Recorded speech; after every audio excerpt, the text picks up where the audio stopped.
Previously on Story Hoard. Sildra! They are going to go ahead and look at Memori. Just ask, who are you and why are you attacking us? Bobino, I'm so... Get out of here! Like, run! You need to leave now. I'll get him out of here. Where were you guys going? He starts rummaging through his pockets and chucks. It looks like a small little flute. Blow that thing as hard as you can. When Busto comes in, you guys gotta go. People like you that did this to people like me.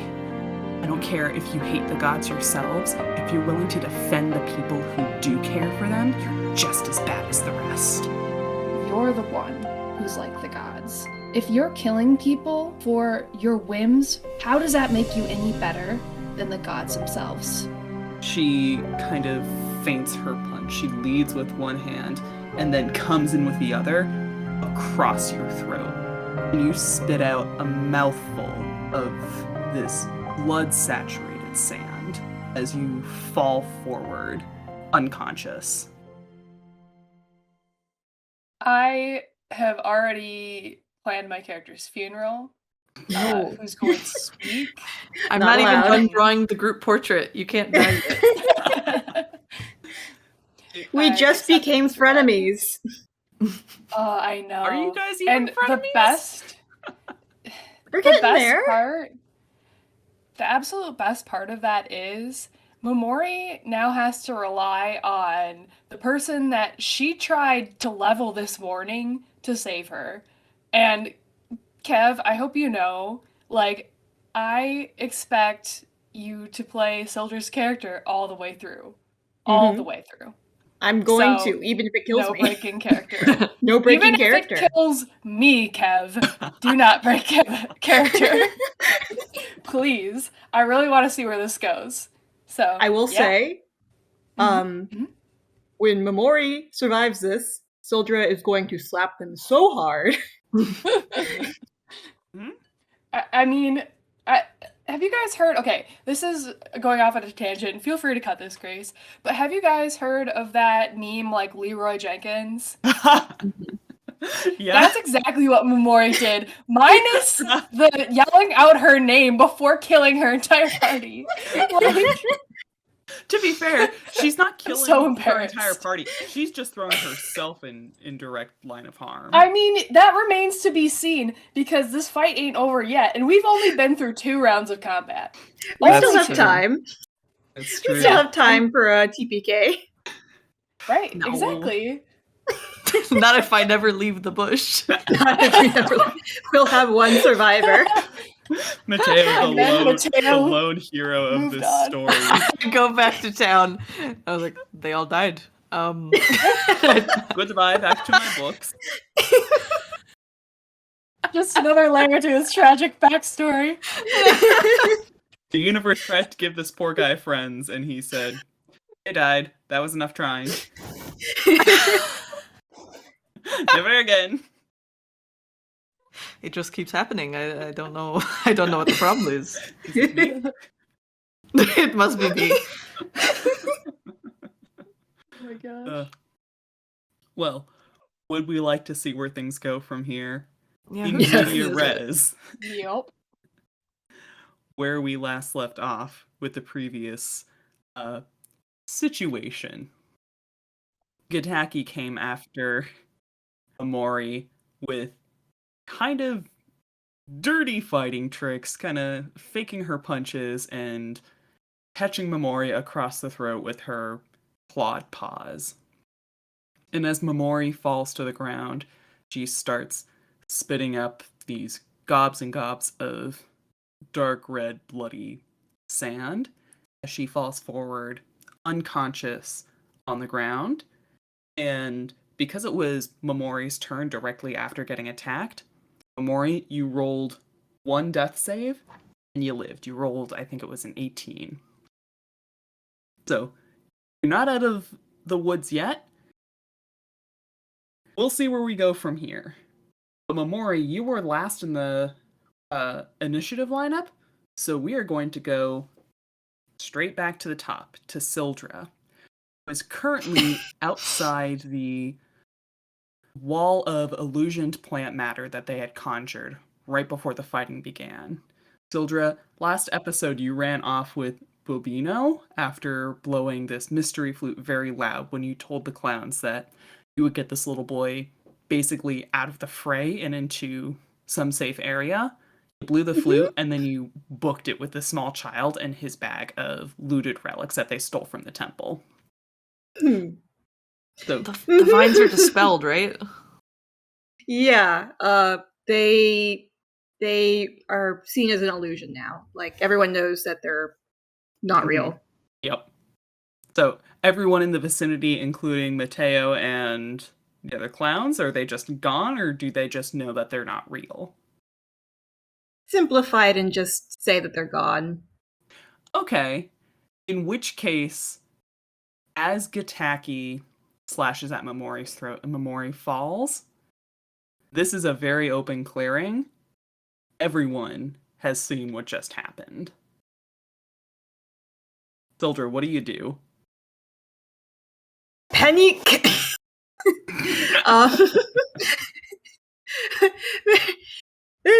They're taking it in. They're not quite sure what to do. I should know. I've been trying to think about how they'd react to this for a week now. They're going to go ahead and very quickly ask Wabino, what were you looking for in that bag? He looks up at you, Sildra. He tears his eyes away from Amori's kind of crumpled form in front of him.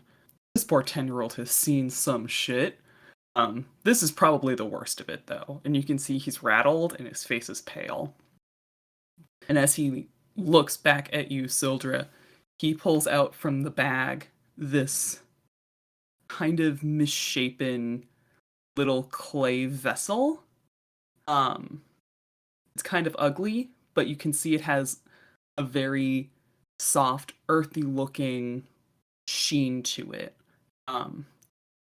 It looks like this relic was brought to the temple and had already been blessed by what seems like the god of harvest. This little vessel that Bobino is holding, it fits in his two hands, but he kind of looks up at you as he's holding it. He says, he kind of holds it. He's like, this was supposed to help. Help how? How can it still help? He's kind of like wiping at his face. He's like, Gataki was hurt, but she's really hurt, isn't she? Yeah, she's really hurt. Oh God. Say, you're a nice kid, right? He kind of shakily nods his head. I want you to use this on the admittedly idiotic person who just fell down. Don't look too closely at her face. Just go over and do the thing. Do the thing. I trust you with this, okay? Sildra, go ahead and make a persuasion roll for this. This kid is traumatized, and you're telling him to go over to this strange woman was fighting his friends and is now bleeding out. The near dead body. Yeah, go over to this almost corpse. With this little magical relic you've been futzing with. It's a 15. At 15 passes. Okay. As you kind of make this request of this little boy, he's looking at you and looking at his friends who are kind of, now that the illusion is dispelled, and trying to, at least for Gataki and Draxa, get away from this situation. Bobino kind of like takes a calming breath and is like, okay. While while they're looking at Mori, I want to take the bag and hide it behind one of the bushes, preferably without anyone noticing. In Mateo's bush, Kev. Yeah, I think he's pretty far away, but that's the idea, is to get it closer to Mateo, the sneaky bastard. That's fine. I will... Because here's the situation. There's a person dying. The focus is not on you right now. Except for the fact that Damos was going straight for you when you took Bobino basically out of his field of sight. I make this a challenge for you. Disadvantage? Yeah. Roll disadvantage on... What do you think this would be? Sleight of hand? Yeah, sleight of hand. Roll disadvantage with that. Hey boy, okay. First one's a 17. Second one's a 16. Plus, that would be a 19 total. Nice. Very nice. Yeah, Sildra, you are taking full advantage of this situation. You're sending this 10-year-old to go try and help in whatever way he thinks he can. And as he's making his way over, the other teens are kind of now distracted by him trying to re-engage in the situation. With their attention kind of taken up by little Bobino, you're able to very quickly hide away this sack of looted relics just in the underbrush, away. No one will be able to kind of figure out where this thing went because no one is looking at you or anywhere near you right now. Cool.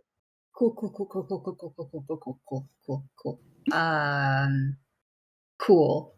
I'm gonna go ahead, and once that's done, follow Bobino up and make sure people see that I am with him. Great. And that's the end of my turn. That's the end of Sildra's turn. Yep, I hit a bag. You hit a bag. Very heroic. And you sent a 10-year-old to get traumatized. Great work. Exactly. I support Hero. You. Cool. Next up, it is Bobino's turn. And following kind of your orders, he walks back into the clearing with this soft, earthy looking little handmade vessel in his hands. And has this little stopper in it. But as he approaches Mamori, he kind of hesitates and he looks back over his shoulder at you, Sildra, just looking for a little bit of reassurance. They kind of give him a little smile and sort of put a hand on his shoulder and just say, just close your eyes. Okay. I know how to do that. You'll be fine. I'll be fine. And he approaches Mamori's very weakly moving form. She's not dead yet. And he pulls the stopper out of this little vessel, and a soft kind of like cloud of smoke comes pouring out of it. And as he turns it up into his palm, a very soft looking set of like feathers and pieces of moss fall out. It's just like natural wear. And as he kind of like keeps shaking, it looks like he's trying to like get stuff out of this jar. And he gives it kind of like one final smack. And out falls this shining little river stone. And the stone is giving off a faint magical aura around it. It's clearly been blessed. and he puts it in Momori's hand. That's, the one that's not currently at her throat.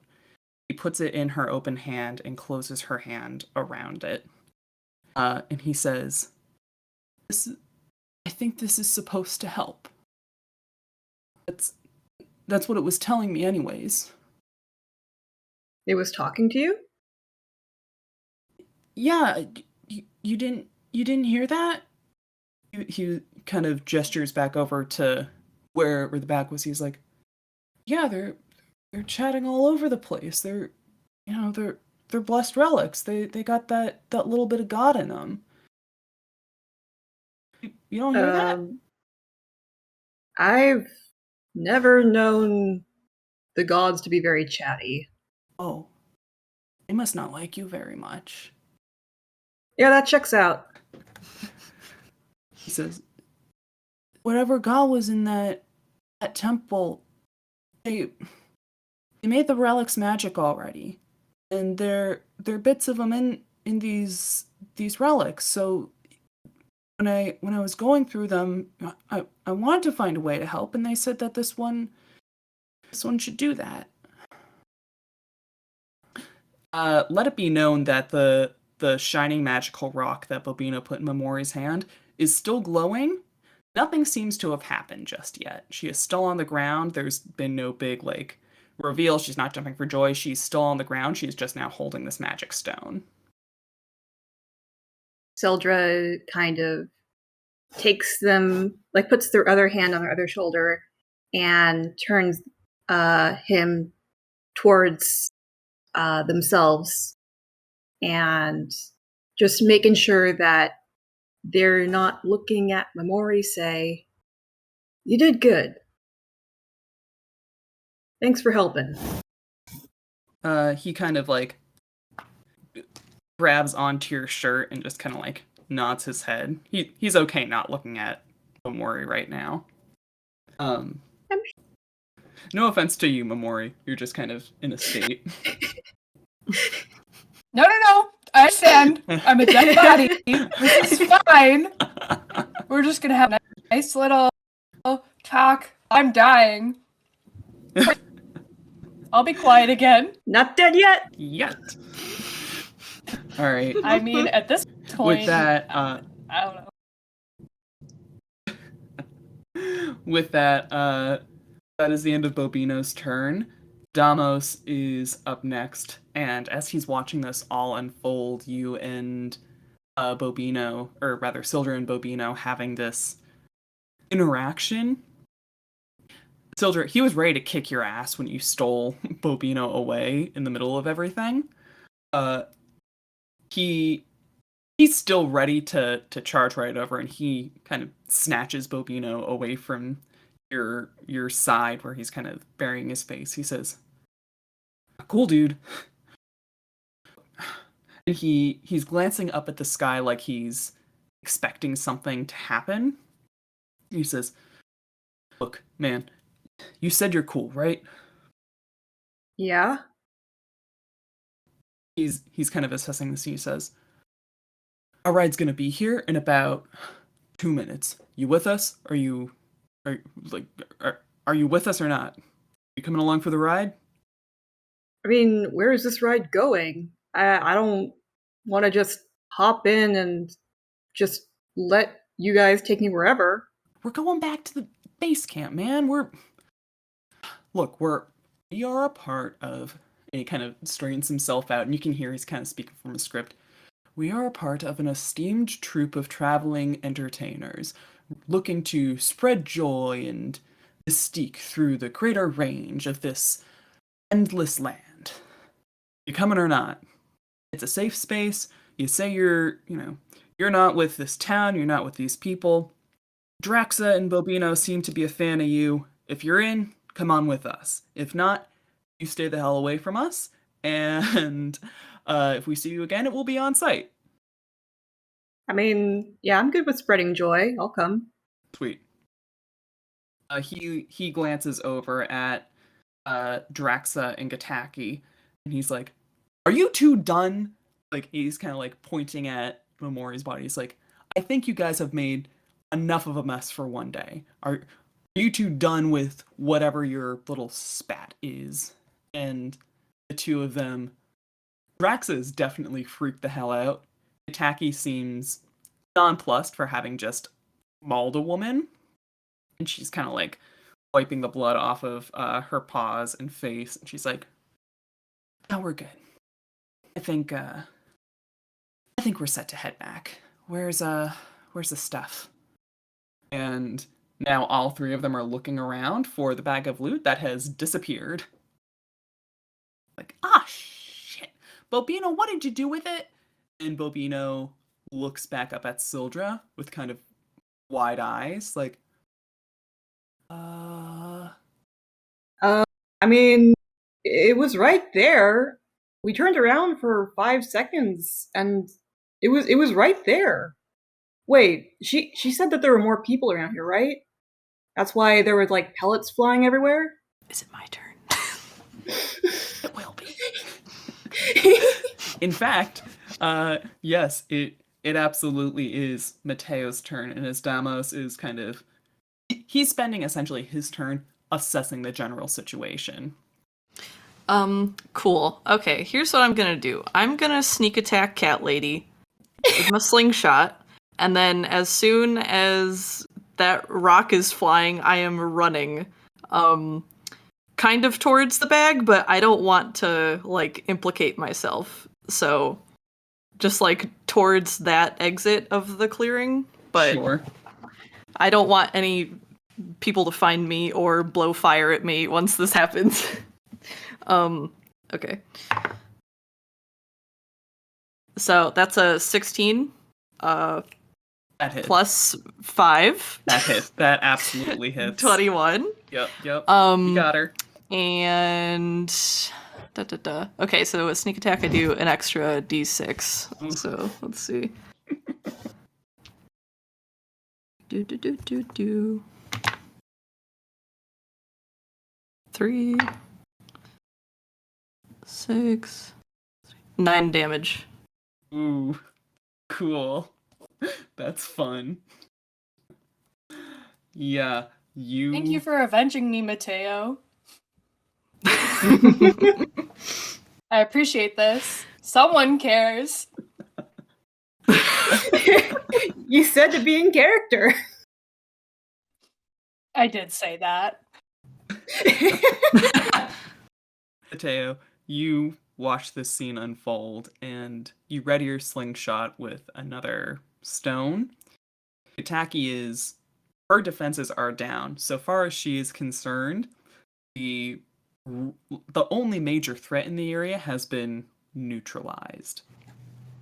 And as she's cleaning herself off and getting ready to make her exit with the rest of her gaggle of clowns, you let your stone fly, and this time, this hits her. I'm trying to think of where you're at positioning-wise. I think you moved 90 degrees from your last shot, which was to the back of her head. You let your stone fly, and this hits her in the eye. Not God. Ooh. And she, once again, goes reeling backwards. She falls prone with this strike. And she lets out a scream, and she's holding her face again. You've now hit this I won't call her a poor person. You've hit this individual 3 times with this slingshot.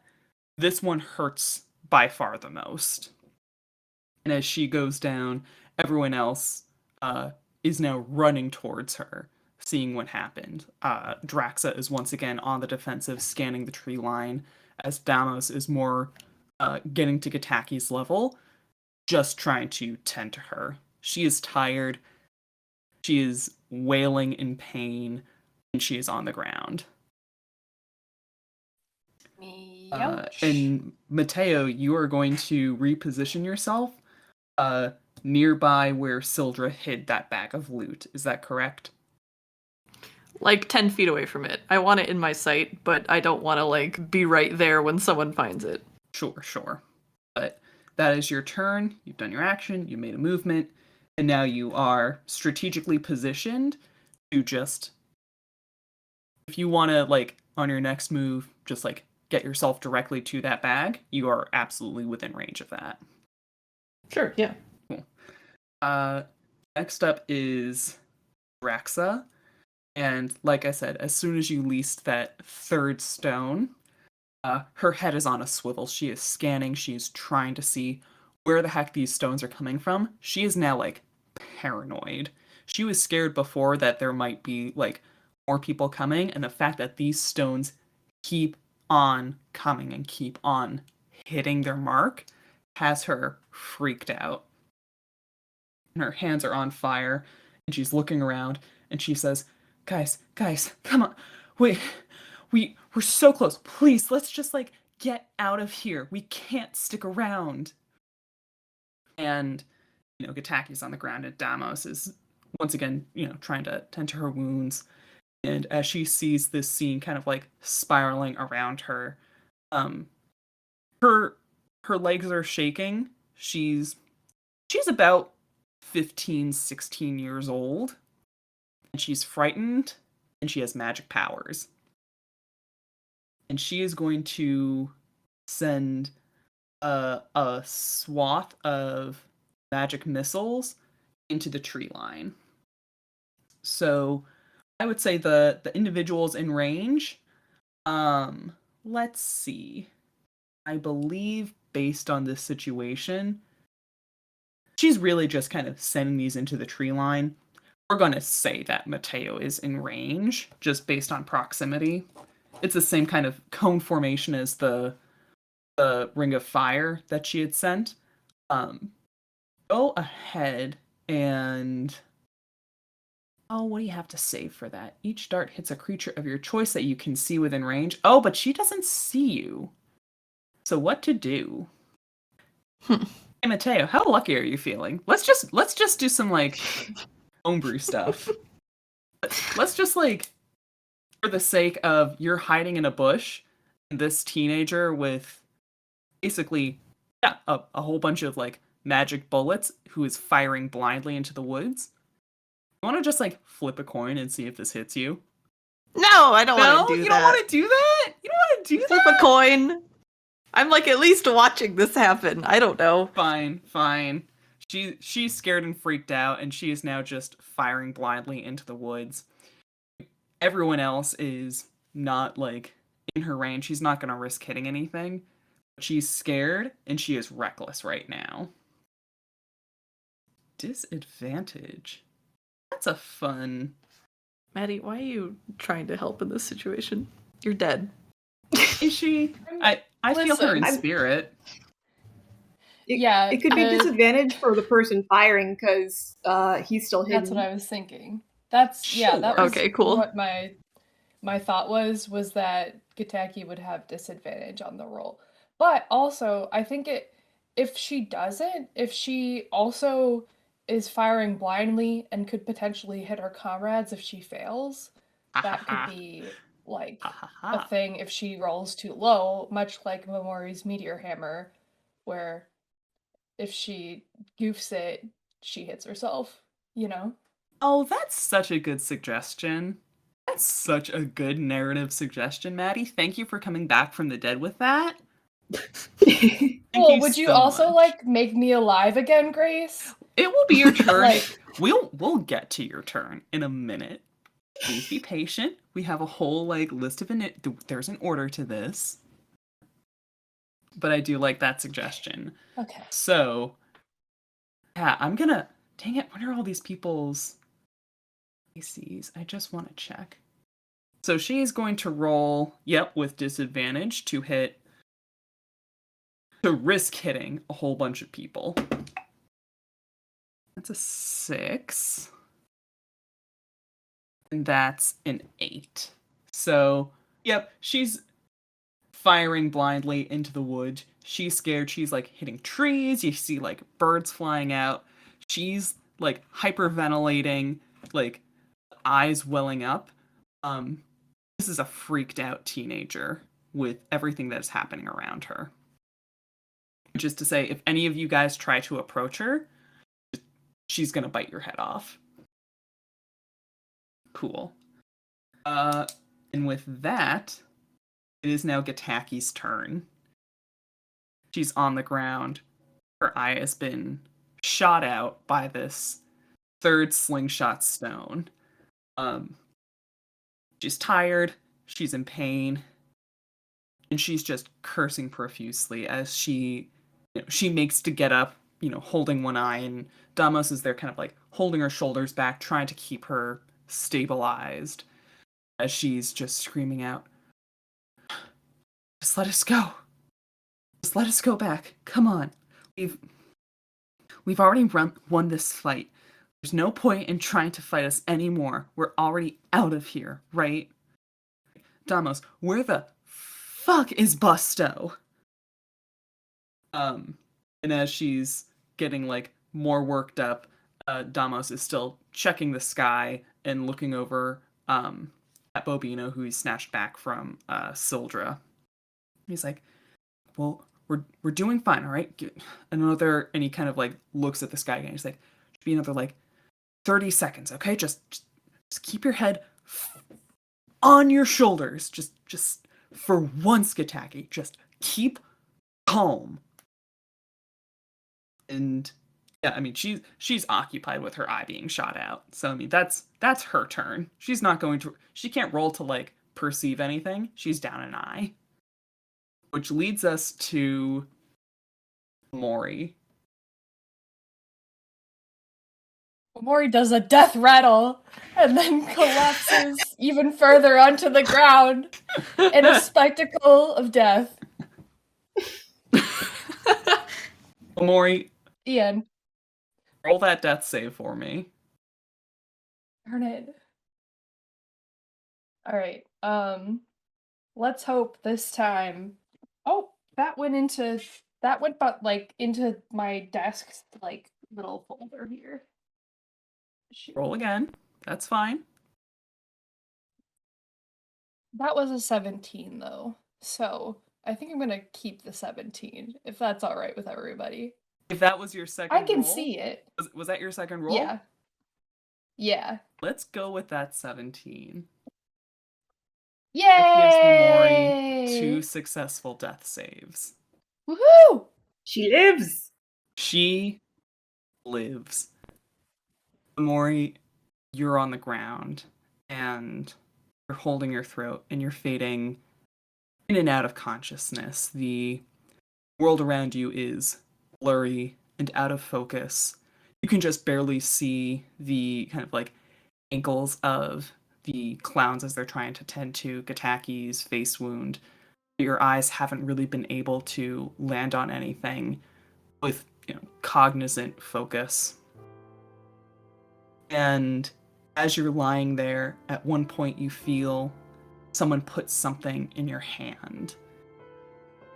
And the soft little weight in your palm is enough for you to ground yourself. It keeps you from slipping away. And as you hold it, you kind of rub your thumb over its soft, kind of mossy surface. And the longer it sits in your palm, the warmer it gets. And the more it almost feels like it's holding your hand back. And as you're lying on this ground, holding this warm weight, you suddenly notice that it's getting easier to breathe again. And the cold that was starting to set in is being ebbed away by this little, what now feels like just a river rock. And you can focus on the fact that this is a river rock, and you're getting your senses and your bearings again as you feel the injury to your throat start to heal up on its own. And in the back of your throat, you still taste that sand and grit. You also get a taste of fresh garden vegetables and a hint of freshly shorn grass. And it smells and tastes and feels like the height of a summer day as you are brought back from the brink of death by this strange little object.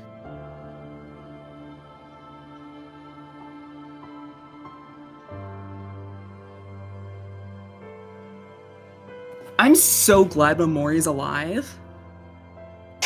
I'm so glad you, Maddie, I'm so glad you rolled so well. Yep. Jesus, you're not You're allowed welcome. to do that again. None of you guys are allowed to put me in this position ever again. No more How dying. dare you? You should level us up I so we have can't. more health. You guys Apparently, Yeah, I this can't cat girl promise has like anything. 1,000,000 health points. Yeah, what the heck, Mateo would have been Grace? down with that one hit that I just did. Yeah. What was the first, like, hit with my meteor hammer? That couldn't have been, like, a nice little pat on the back. Does she have That 9 was a nat lives? 20. It wasn't nat 20. Oh. That's a But, goofy little joke, Margaret. That's a silly little I feel like I pun. might be right. She's died like 5 times in this fight. I did give Gataki like Yeah. 30 health points. Holy Jeez. Grace, are you aware that these are our first ever encounter, like, villains? Kevin We're rolled a supposed to nat meet 20 Team fireball Rocket. in our first encounter. I had to up the game. Oh, so now it's my fault. Gosh. Between It's that and the always your chromatic fault, orb that Kevin. uses like 3 different dice to calculate damage, I got scared. I wanted to make sure there was a challenge. Unfortunately, that challenge was a little bit lethal. And It Sildra was walks certainly in with challenging. like, oh, I've used all of my spell slots. Then you're like, uh-oh. It was, yeah, It was also like a bizarre coincidence, stroke of luck that Gataki rolled 2 d20s because Momori should have definitely kicked butt during that fight because her AC was 18. mhm. So I mean, it's just For the sake of that was great. for the sake of the drama of it all, I think Yep. we were all like clenched over the last week over what might happen, and I think we yeah. are all Mhm. so happy that Momori gets to stay with us for a little bit longer. Depending on I how mean- she acts. Yeah. With- Grace, a point of order, what's my temporary HP? Because I'd like to, like, actually come back. Yep. I believe when you make your successful death saves, you come back with 1 HP. You are stable. If someone tries to knock you out again. What about that? Yeah, but what about that wonderful magic river stone? Is that just, like, I just taste vegetables? Like, I smell some Bath and Body Works, like, cucumber lotion and breathe again? Like, do I get anything for that? Give me a Or is it just a rock in my hands that glows, Grace? give me a second. What is that number? I feel Momori, entitled to something.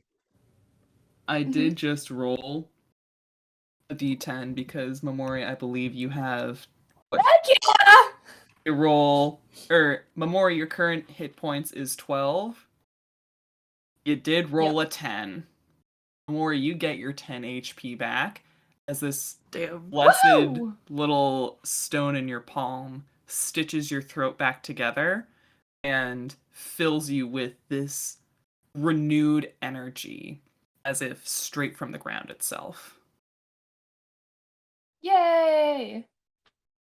I'm alive. You made a death throw. Okay, cool. Yeah, Does that count as your turn? Momori's ready to fight again. Oh god. Oh yeah, definitely. Yep. Definitely. We are Mori. up and ready. I'm No. actually still on the ground. I'd like to clarify that.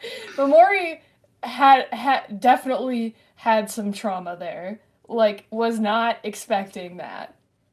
Momori, what's going through your mind right now as you felt all of this kind of overtake you? How are you responding to this? Like, in your head. What's Momori thinking about right now? Momori is glad she's not dead. She's got a lot of things to do. So, number one, kind of terrified that she came so close. Number two, I think she's got a newfound respect for Gataki. I think being completely knocked back on her butt like that, she's like, oh, okay, so this person, like, means business. And then number 3 is just like, ow, ow, ow, ow, ow. And that's the main thought, is just ouch. Someone ripped my throat out, hurt bad. And, lay down a little longer. That's what is going through Momori's mind. Very cool. So here's the thing. Unless, well, I guess the stone did heal, but yeah, once you are stable, unless you're like healed by some sort of spell or other means, you are still unconscious. But since the stone apparently healed, you are actually conscious. But just wanted to clarify that for future, in case this nightmare ever happens again. Good to know. I mean, yeah, for future reference, Kev. For future reference. Mm-hmm. No, Momori's choosing to stay on the ground. Because Momori doesn't know what's happening. And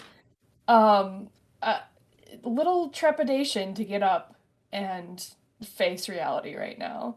And ouch, ouch, ouch. Ouch. Totally fine. Momori, it's the end of your turn. I don't know that necessarily anyone else here has medical training or is paying close enough attention to see you kind of come to, especially if you're still choosing to lay on the ground. And covered in blood. The blood didn't magic itself away. You're still a mess. And you're still lying. Some people have some bigger issues to take care of as well.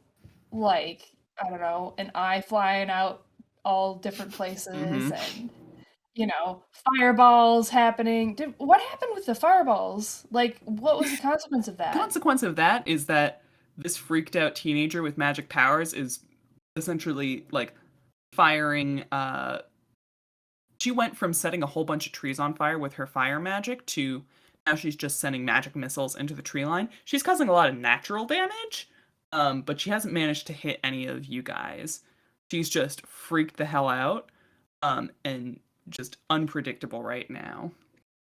Oh, okay. But we are at the top of the order, and Sildra, it's your turn.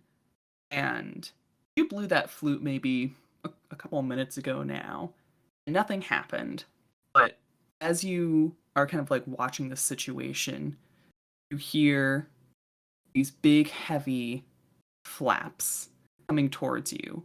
And from over the tree line into the smack middle of this clearing lands a griffin that's about the size of a compact car. And it is hunkered down. It has these huge dark gray wings, the sharp face of what looks like a falcon. And it has this big spiked collar shackle around its neck with a little name tag that says Busto on it. And as this griffin lands, mostly in front of the 3 teen clowns, it looks up at them and glances over at you as it takes in this scene. Sildra kind of holds up the flute a little tentatively. It kind of cocks its head at you. It does not recognize you. And then it looks back at attention to Damos and Drexa and Gataki. And Damos kind of like sighs. I was like, oh, fuck. Took you long enough, big guy. And kind of like scratches behind its neck. And it kind of leans into the touch. And it lowers itself onto its front legs as Damos very gingerly picks up Gataki and takes Drexa by the shoulder and leads her on and situates everyone on the back of this beast, including Bobino.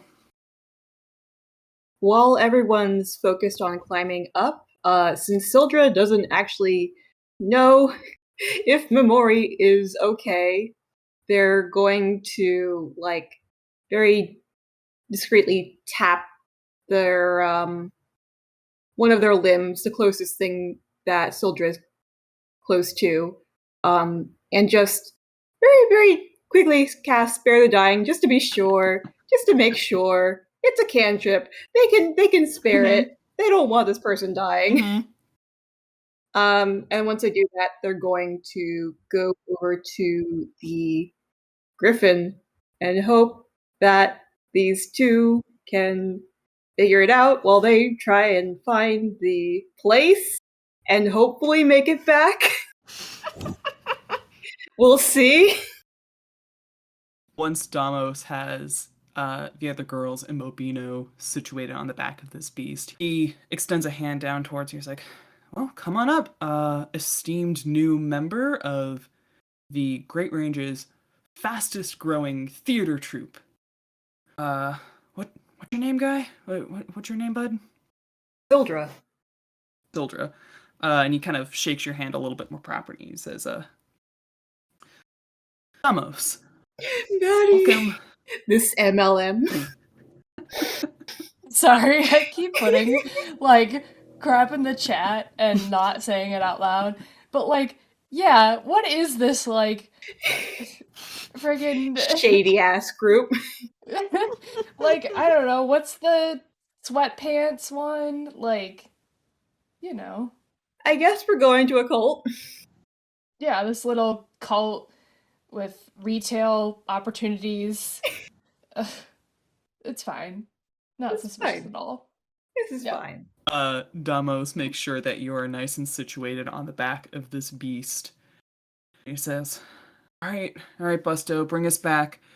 The trader's caravan shouldn't have been too far, but you took your sweet time. And he kind of pinches the back of one of this beast's wings as it kind of like squawks a little offended. He says, we'll be there back in only a couple of minutes, right? He says, all right, newbie, you're going to want to hold on tight because Busto is not the smoothest ride we've got, but he's the only ride we've got. As he kind of kicks in his heels to this beast's side, and this griffin reels back on its hind legs and takes off into the air. Sildra is holding on to their feathers for dear life. They are now fully disengaged in combat. This leaves Mateo and Momori alone in this clearing with an untouched bag of loot. Mateo, it's your turn. Whatever turn, we're done with combat. It's the two combat of with you, each other. and you're the one who's not prone on the ground. So I wait for the griffin to leave sight to make sure that like no one is like looking back and like sees this happen. And Mateo like scurries on out of those bushes and like goes to Momori like, are you alive? Hello? Ow. Momori sits up. Oh, good. She, like, turns her palm over, looks at this glowing rock in her hands, and just realizes it's magic and throws it immediately into the woods. She, like, raises her hand to her throat, which, Grace, is it fully healed? I guess she's gonna, like, touch on it and see what's happening there. The wound is not open. Definitely, it's Okay, very tender to the touch, but there is no open bleeding wound into your windpipe anymore. Ow. Well, that was awful. And I'm sorry. Why are you apologizing? I guess I picked a fight that I thought I could win, and I let you down. So I'm sorry. I'm just sorry. I mean, I didn't even think that the clowns were, like, responsible for the bombing, so I guess, I don't know, could be on me too that was, Anyway, do you want to, like, see... Wait, so... Sildra just went on that griffin, just left Momori us. looks around. What? Did you not notice this? I was trying to look dead, honestly, and Oh, did you not even see that there was a griffin here? Momori puts her head into her hand, and is just like, all right, so let me get this straight. We lost this fight, and we lost Sildra. We lost the relics and the people we were supposed to bring back. No, we did not lose the relics. Sildra kicked them in the bush. They're over there, and I point to where they are. Sildra kicked them into the bush? Yes. I'm gonna go Okay. over and get that out, see what's going on there. All right. So we're assuming that Sildra is still on our side then. Yes, I think Sildra's playing a long con here. And honestly, I think this might work out because we don't really know the whole extent of what these people want here, and maybe getting some insider information here would be helpful. We still know where their base is. Yeah, that's true. Memori stretches. It seems like Sildra's made some pretty good decisions then in light of everything. I thought maybe they were faking being on their side. So I kind of tried to play along with that, but okay, so what are we going to do with these relics? Like, should we bring them back? Should we go after Sildra first? Should we just trust that Sildra knows what they're doing and like leave them to that, or should we definitely go save Sildra immediately without hesitation and like hide these stupid relics in a bush or something? Should we just put them in a bush? Why did our mentors send us out without any walkie-talkies or any form of communication at all? Like, walkie-talkie, what is that? well, Oh, like when you have like you don't like magic things. Why would you want walkie-talkies? I really don't. I just think a Soda Farf speech would be great right now. I wouldn't touch it, but it would be nice if you had one. Do you have one? No, I don't. I just have regular rocks. You're correct. I hate magic. We should probably find that stone that I threw, though. That did seem super useful. But what's in the bag? We should figure out what's in the bag first. Yeah, I want to If see it's a what's bunch in of this crap, bag. Yeah, then we definitely hide it in a bush. If it's not, we have to make a decision about following these people. All right, Grace, are we gonna investigation check this? Do we just open it up and look at it and touch on the things? You open up this burlap sack that admittedly was already opened and rifled through. It's not like you're picking Fort Knox here. It's a bag, and you open it up. And pretty much full to the brim is what looks like an eclectic mix of various items that some of them are of finer quality than others. Some of them are these very intricately designed quilts and pieces of like artisanal work. Some of the relics inside look like more crudely created, childish looking drawings or arts and crafts projects. There are a few bushels of flowers and kind of like binds of wheat, as well as some finely furnished metal pieces from what looks like maybe a different smith or personal workshop.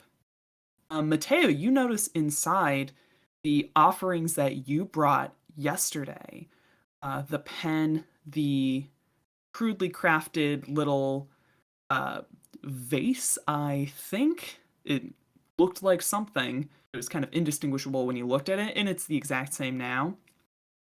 As well as a bundle of fresh cut flowers that are admittedly a little bit wilty, but not totally dead. All right. So this is all garbage. And we should grab that stone, like tie this in a tree somewhere, and go after Well, Sildra. The rock was magic, so maybe there's something here. I forget if I've used the compass twice today. I think I've only used it once. You've only used it the once. Okay, so alright, so I have the compass that can, detect magic and whatever.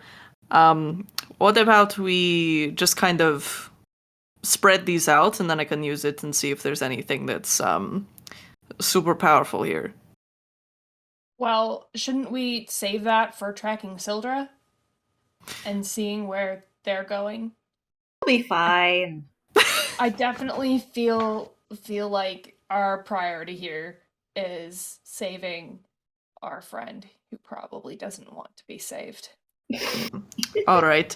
Do you know if any of this is blessed already? I mean, I don't know. The pot had like some kind of. The vessel had some kind of. It had that magic smell on it that magic things have. You know what I'm talking about?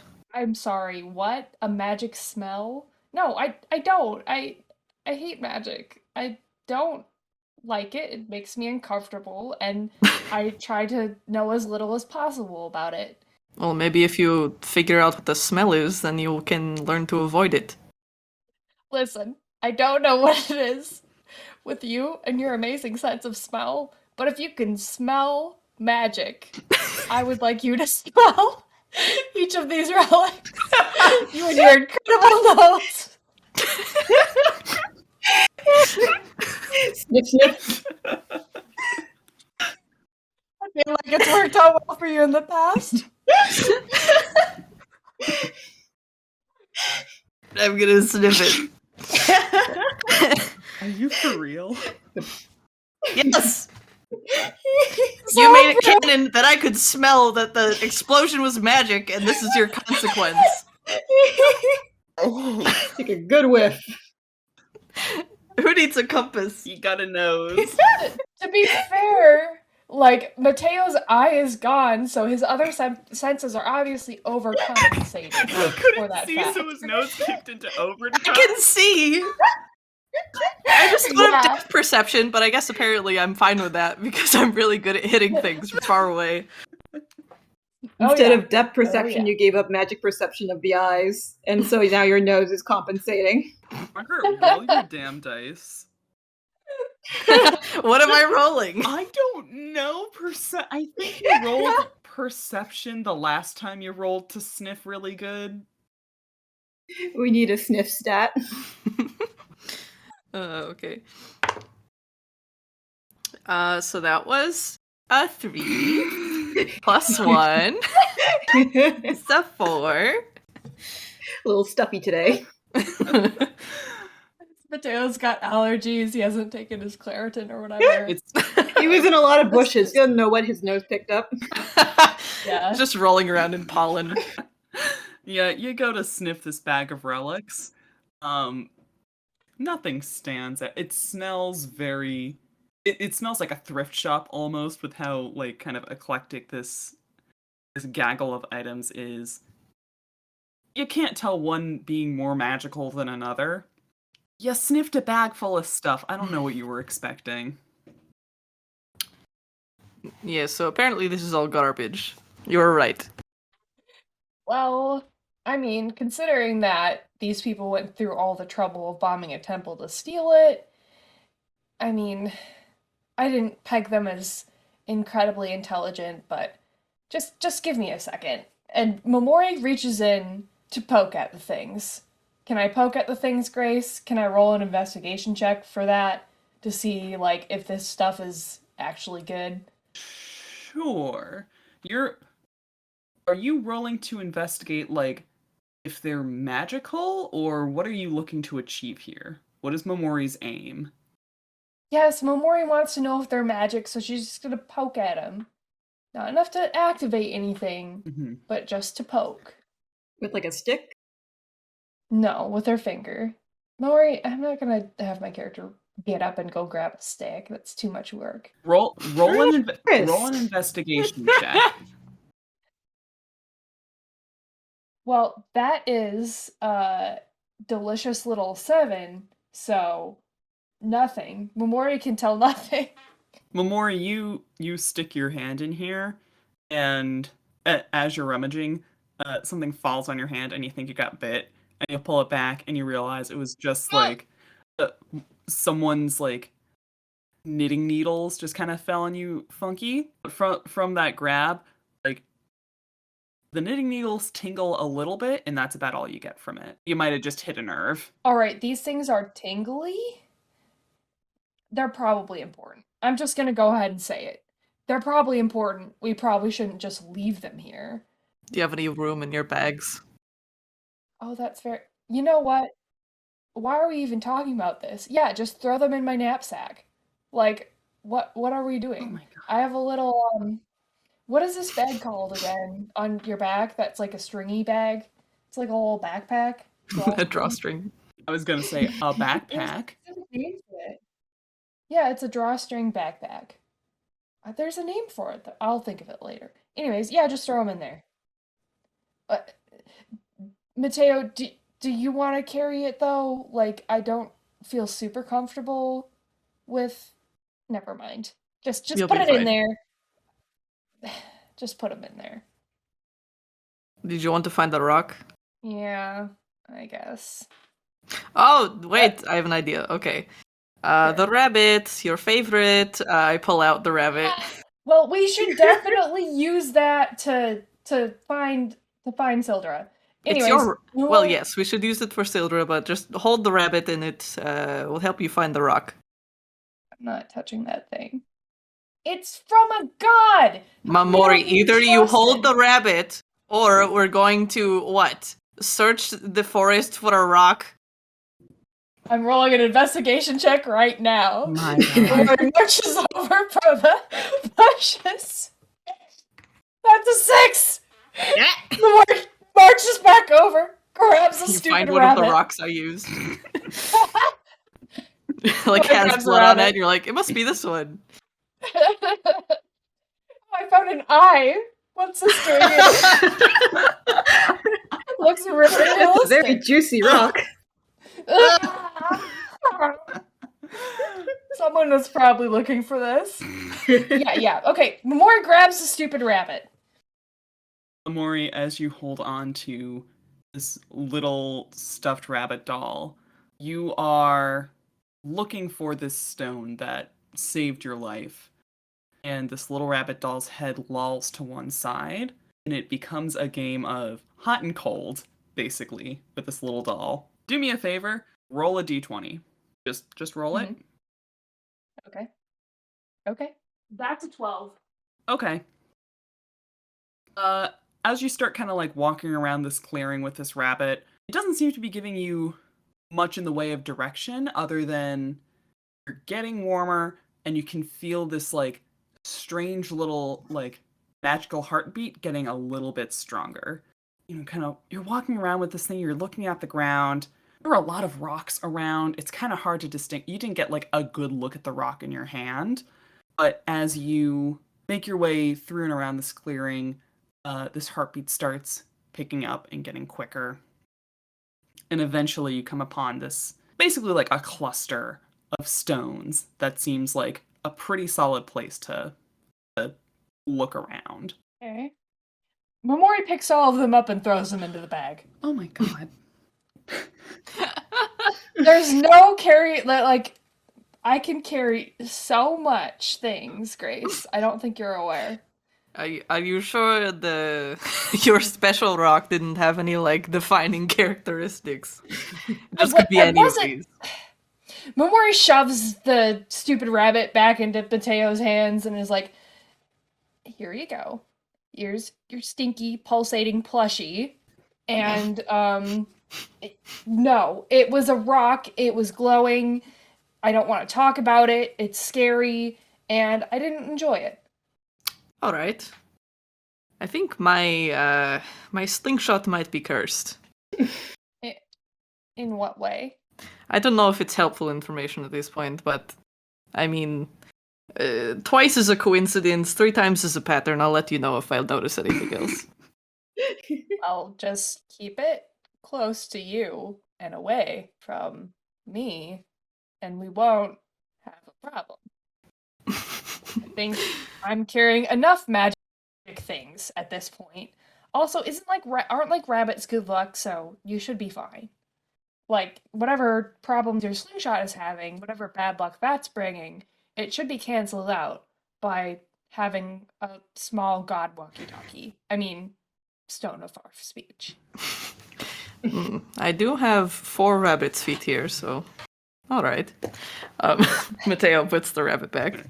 I'm going to leave Mateo and Mamori in your clearing for now.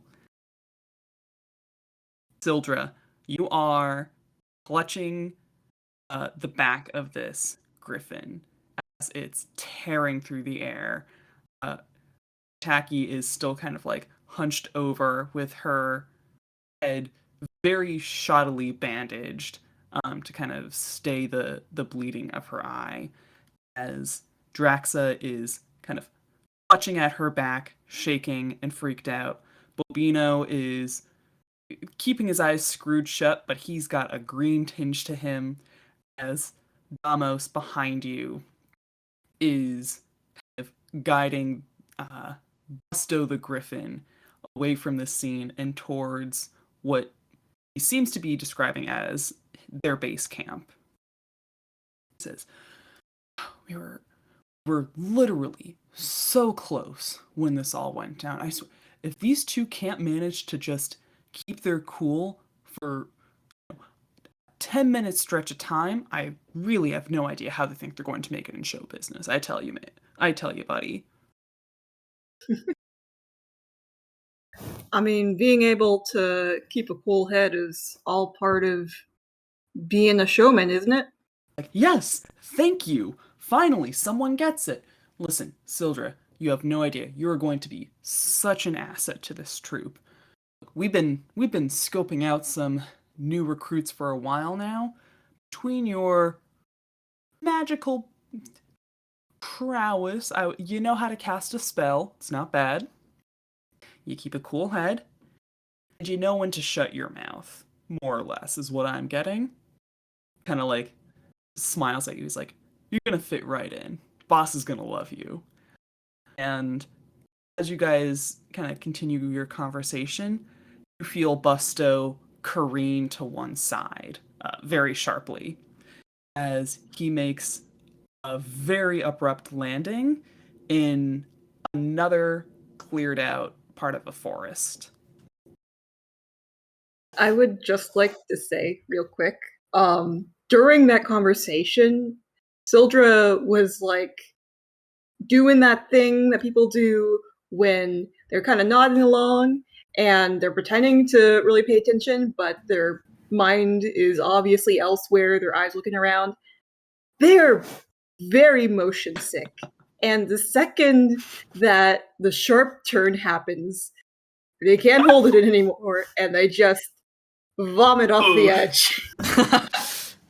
Just, almost perfect recruit. Sorry. And as you're kind of like cleaning off your face from getting sick, Busto makes a very hearty landing in this new clearing. And as you get your feet under you and slide off of the back of this beast, Raxa and Damos whisk Gataki away to what looks like a covered wagon, as various people in this space kind of take note of your arrival. And as you get your bearings, you see a number of these covered wagons, a whole caravan of wagons, in fact, each of them seeming like they belong to a different group entirely.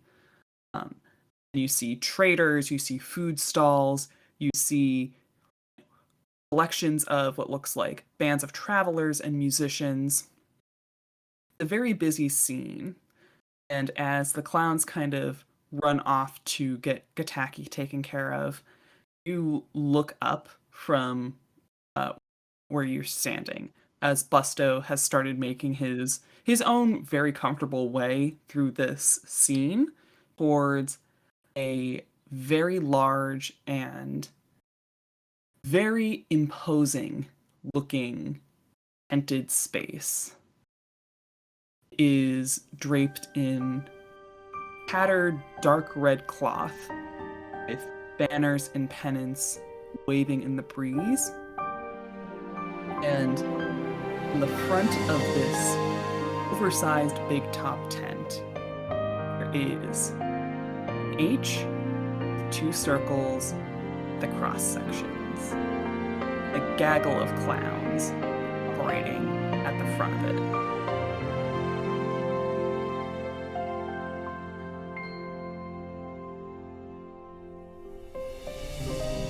Story Hoard is produced by Grace, Maddie, Margaret, and Kev. Our theme song was written and composed by Vocal Outburst. Follow for updates and artwork on Twitter and Tumblr at StoryHoardPod, or visit our website at storyhoard.card.co. You can find all these links and more in the description of this episode.